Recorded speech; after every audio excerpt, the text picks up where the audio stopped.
है everyone, welcome back to commerce की नगरी। आज का हमारा टॉपिक है क्लास 11 का चैप्टर डेफिनेशन का क्वेश्चन नंबर थर्ड। तो देखिए हमारे पास क्वेश्चन नंबर थर्ड क्या कहता है।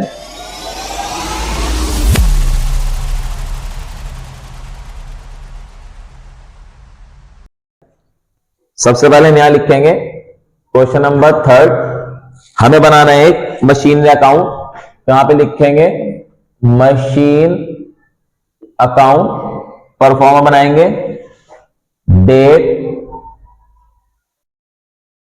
पर्टिकुलर अमाउंट,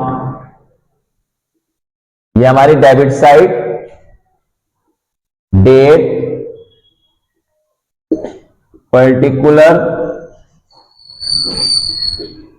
अमाउंट, ये हमारी क्रेडिट साइड। क्वेश्चन कहता है हमारे पास चंद्र लिमिटेड ने परचेज करी एक सेकेंड हैंड मशीन 8,000 की, उस पर सीजीएसटी एचजीएसटी लगा 6%, 1 जुलाई 2015 को। तो यहां पे लिखेंगे सबसे पहले 2015 1 जुलाई टू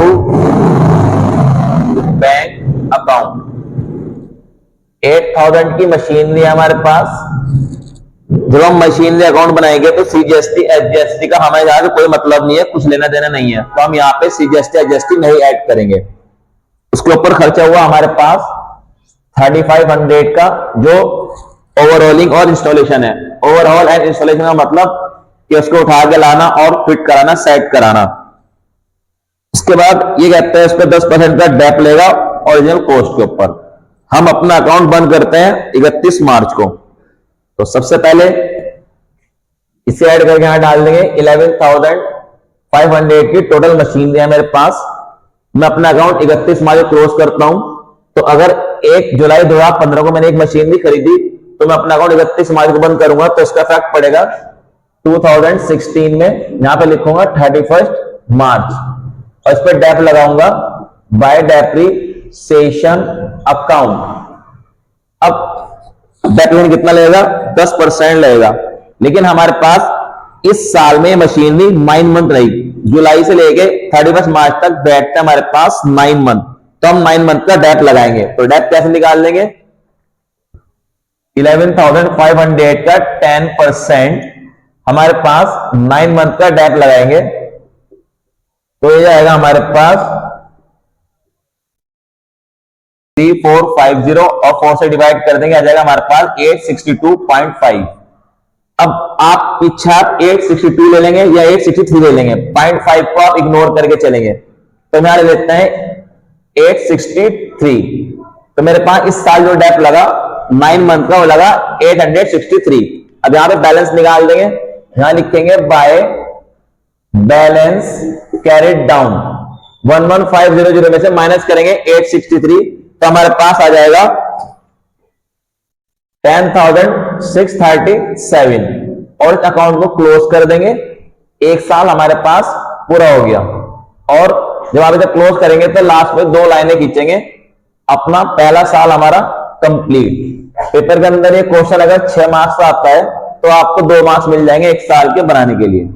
अब हम नेक्स्ट ईयर के लिए ट्रांसफर करेंगे। तो यहां पे लिखेंगे 2016 और यहां लिखेंगे 1 अप्रैल, क्योंकि मैं अपना अकाउंट 31 मार्च क्लोज करता हूं तो 1 अप्रैल को ओपन करता हूं। और यहां बैलेंस जो हमने ट्रांसफर किया यहां लिखेंगे to balance brought down, BT का मतलब ब्रॉड डाउन 10,637। अब इस साल हमारे पास कुछ नहीं हुआ तो हम जो डेप लगा रहे हैं वो ओरिजिनल कॉस्ट पे लगा रहे हैं, तो हम पूरे साल का डेप लगाएंगे। लेकिन जो पूरे साल का डेप लगेगा वो लगेगा हमारे पास इस वैल्यू के ऊपर जो हमारी ओरिजिनल कॉस्ट है। तो यहां पे लिखेंगे अब अगला साल हमारे पास 2017 में आएगा 31 मार्च। यहां लिखेंगे बाय डेप्रिसिएशन अकाउंट 1150, इसका 10% निकाल देंगे क्योंकि पूरे साल का लेगा। बहुत सारे स्टूडेंट कंफ्यूज होता है। हमारे पास यहाँ पे हमने डेप लगाया 863 और यहाँ पे डेप लगाया 1150।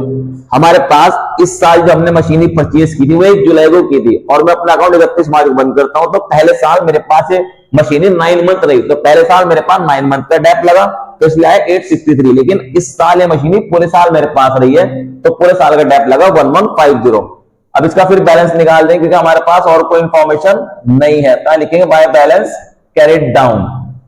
तो अब क्या करेंगे हम 10,637 में से माइनस कर देंगे 1150, तो आ जाएगा हमारे पास 9487 और इसे क्लोज कर देंगे 10,637, यहां क्लोज करके आ जाएगा हमारे पास 10,637। उसके बाद फिर से ट्रांसफर करेंगे अगले साल के लिए, तो हम अपना अकाउंट ओपन करते हैं 1 अप्रैल को, जहां लिखेंगे 2017 1 अप्रैल। अब हम यहां लिखेंगे to balance brought down carried down को ट्रांसफर कर देंगे, आ जाएगा 9487। अभी हमारे पास इस साल भी मशीनरी के अंदर कुछ नहीं हुआ, कुछ नहीं का मतलब हमने ये मशीन अभी सोल्ड नहीं की, तो हम यहाँ पे डेप लगाएंगे और अगले साल में जाएंगे हमारे पास 31 मार्च 2018, यहां पे लिखेंगे बाय डेप्रिसिएशन अकाउंट। इस साल हमारा पूरे साल का डेप लगेगा, यह आएगा हमारे पास 1150। फिर हम बैलेंस को बंद कर देंगे, यहां लिखेंगे बाय बैलेंस कैरिड डाउन 9487 में से माइनस कर देंगे हम 1150, तो हमारे पास बैलेंस बचेगा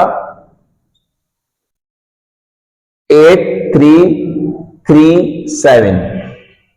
उसके बाद ट्रांसफर करेंगे नेक्स्ट ईयर के लिए 2018, यहां पे लिखेंगे 1 अप्रैल, यहां लिखेंगे हम टू बैलेंस ब्रॉड डाउन, ये बैलेंस निकाल लेंगे 8337।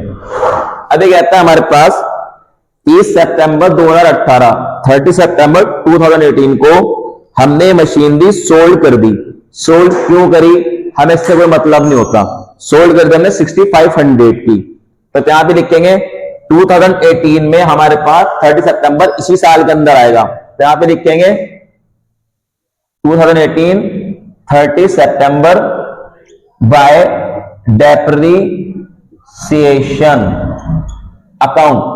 मैं अपना अकाउंट ओपन करता हूं 1 अप्रैल को, 30 सितंबर को मैंने मशीनरी बेच दी, तो मेरे पास जब मैं अपना अकाउंट ओपन करता हूं और जब मैंने मशीनरी बेच दी उस दौरान उस पीरियड का जो हमारे पास टाइम है वो है 6 मंथ, यानी मैंने अपना अकाउंट 1 अप्रैल को ओपन किया, 30 सितंबर में अपनी मशीनरी बेच दी, तो हमारे पास इस पीरियड का जो टाइम है वो है 6 मंथ। तो 6 मंथ का डेप मैं यहां पे लगाऊंगा क्योंकि 6 महीने रख के मैंने इस मशीन को यूज किया, पूरे साल का डेप लग रहा है हमारे पास 1150, तो 6 मंथ का कितना लगेगा, इसका हाफ कर देंगे, ये आ जाएगा 575। अब यहां पे लिखूंगा बाय बैंक अकाउंट, ये हमारा सेल है, परचेस करेंगे तो हम यहां लिखेंगे टू बैंक, सेल करेंगे क्या लिखेंगे बाय बैंक। सेल कर दी मैंने 6500 की। अब मुझे जब भी मैं अपनी मशीनरी सोल्ड करता हूं तो मुझे या तो फायदा होगा या नुकसान होगा, अब वो देखते हैं फायदा है या नुकसान है। मुझे ऑलरेडी साफ दिख रहा है कि मेरे पास मशीन की कीमत 8337 थी, 575 डिक्रीज हो चुकी, डेप लग चुका और 6500 की बेच दी, तो मुझे लॉस है। मैं मोटा मोटा अंदाजा लगा लूंगा पहले ही, तो मैं लिखूंगा बाय प्रॉफिट एंड लॉस। अगर लॉस होगा तो by profit and loss credit वाली साइड, प्रॉफिट होगा तो to profit and loss debit वाली साइड। अब लॉस कैसे निकलेगा, 8337 में से माइनस कर दूंगा मैं 575 और माइनस कर दूंगा जितने की मैंने बेच दी, तो मेरे पास बैलेंस बच रहा है हमारे पास 1262 का, तो मैं लिखूं 1262, ये हमारा लॉस आया और ये कहीं इस अकाउंट को बंद कर देंगे। ये आ गया 8337, ये आ गया हमारे पास 8337। तो इसके साथ ही हमारे क्वेश्चन कंप्लीट। लॉस एक बार दोबारा देख लेते हैं। 8337 की मशीन थी, 575 डिक्रीज हुआ, तो ये बचा हमारे पास 7762 वाली मशीन मैंने 6500 की बेच दी, तो मुझे लॉस हो गया 1262 का, वो मैंने यहाँ पे ट्रांसफर कर दिया बाय प्रॉफिट एंड लॉस के नाम से। तो आई होप ये क्वेश्चन आपको अच्छे समझ में आ चुका होगा। इस क्वेश्चन के रिगार्डिंग जितने भी कॉन्सेप्ट है वो अच्छे समझ में आ चुके होंगे। अगर आपको वीडियो अच्छी लगी तो आप वीडियो को लाइक करें एंड शेयर करें। मिलते हैं जल्दी न्यू वीडियो के अंदर न्यू कॉन्सेप्ट के साथ। Thanks for watching my video, have a nice day.